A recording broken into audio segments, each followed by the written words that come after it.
အားလုံးပဲမင်္ဂလာပါဒီနေ့တော့ခေါင်းတို့ရဲ့နာမည်ကြီးတိုးချန်တစ်ခုဖြစ်တဲ့ဒေခွန်လျောင်းရန်တဲမှုချန်ကိုရောက်ရှိနေပါတယ်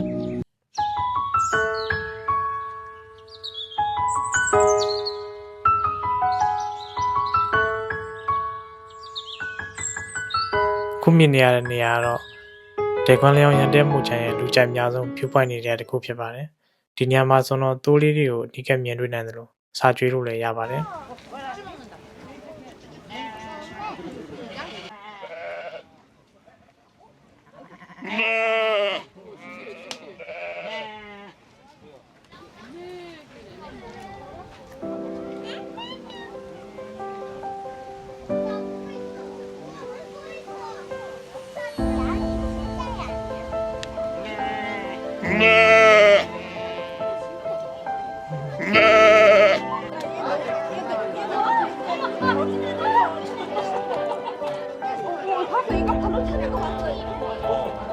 ဒေကွန်လျောင်းရန်တဲမှုချန်ကိုတော့1988ခုနှစ်မှာဖွင့်လှစ်ခဲ့ပြီးတော့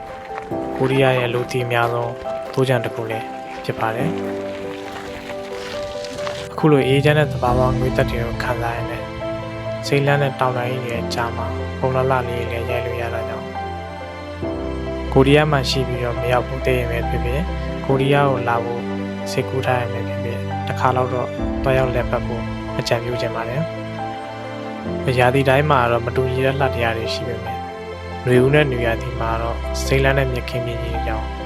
တဘာဝဆန်တဲ့လောက်ပို့ပြီးတော့ခံစားရမှာပါ။ဆောင်းဦးရောက်ရင်ရွှေအောင်တောင်တန်းရှုခွင့်တွေကိုမြင်တွေ့ရပြီ။ဆောင်းဝတီရောက်ရင်တော့ဖြူအောင်နေနေဖုံလာတဲ့မြင်ကွင်းကိုခံစားရမှာပါ။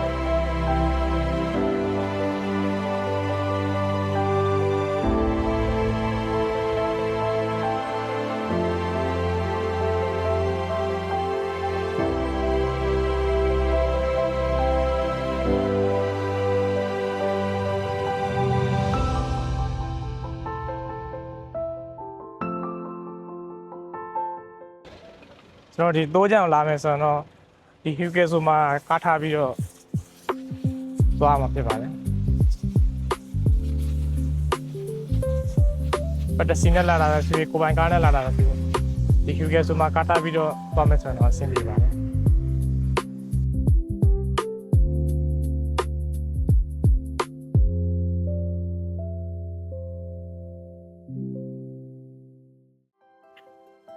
အခုလိုကိုရီးယားရဲ့လှပတဲ့နေရာလေးတွေကို